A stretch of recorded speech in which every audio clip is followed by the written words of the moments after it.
Daniel Paille puts the biscuit in the basket, and the Boston Bruins win Game 2 of the Stanley Cup Finals 2-1 in overtime. Good morning, everybody. I'm Andy Lee. Coming into this year's U.S. Open at Marion, a lot of people wondered how the old course would hold up against the current crop of long bombers. Well, I'm here to tell you she's holding up just fine. Phil Mickelson is your 54-hole leader at 1 under par. Let's take a look at some of his highlights. After a perfect drive on the short par 4 10th, Mickelson pitches one up, and watch this. Zip! Pulls the string. He would make birdie there. Lefty for a deuce on the long par 3 17th. Nothing but the bottom of the cup. Phil Mickelson shoots an even par 70 and is the only man under par after 3 rounds. Let's hear more from the leader. It's going to be a fun day tomorrow. I'm really looking forward to it. I'm looking forward to facing the challenge of Marion again. It's a wonderful test. By the way, Tiger Woods shot a 76 and is 9 over par. The search for UTEP's next softball coach may be coming to a close.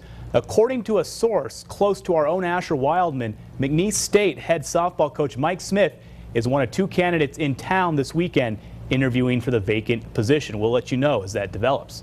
Yesterday, 16 high school football teams were competing to represent El Paso in the state's 7-on-7 tournament. Montwood are the reigning champs, and the Rams repeated, knocking off my alma mater, Coronado, 46-40. The top 2 teams qualify, so the T-Birds also earned a trip to Central Texas next month. The winning coach, Chuck Belize, talked about competing with the rest of the state.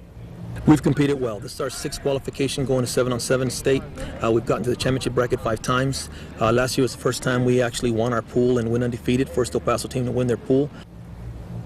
Don't forget, tonight is Game 5 of the NBA Finals right here on ABC 7. Timmy Duncan, Tony Parker, Manu Ginobili and company look to take a 3-2 series lead over the Miami Heat before the series shifts back to South Beach for good.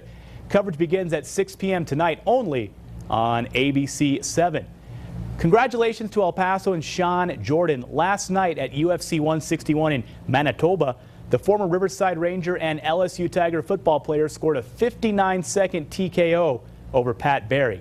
Jordan improved to 15-4 in his MMA career. Earlier this week, the NCAA released its Academic Progress Ratings, or APR, for all D1 schools. Both UTEP and NMSU remained eligible for postseason action in all sports, but the Aggies football team scored poorly in the 2-year report.